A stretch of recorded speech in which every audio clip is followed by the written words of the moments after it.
Pas dështimit të radhës për të zgjedhur Albulena Haxhiun kryetare të Kuvendit, duket se hutimi nuk ishte vetëm politik.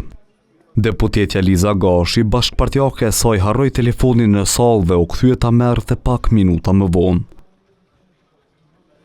Pastaj, e njëjta u bashkua deputetëve tjerë që kishin dalë menjëherë pas mbylljes së seancës, e cila zgjati sërish fare pak. Edhe të mërkurën vetëvendosja insistoi njësoj në të njëjtin emër. Lëvizja vendosje propozon atë që gjithmonë ishte propozimi ynë, zonën Albulena Haxhiu për kryetare të Kuvendit.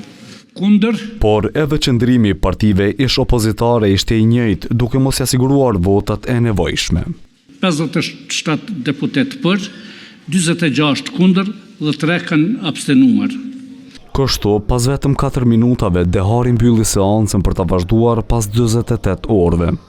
Dhe seanca ndërpritet për të premten 25 prill në ora 11. Ju falemnderit. Më falni, në ora 10. Por nuk u bë e ditur nëse brenda këtyre 48 orëve do ketë takim mes përfaqësuesve të partive politike për të gjetur një zgjidhje, apo do veprojë njësoj si gjatë të mërkurës, ku vetëm gjysmore para nisjes së seancës konstituive u zhvillua një takim me kryesuesin Dehari.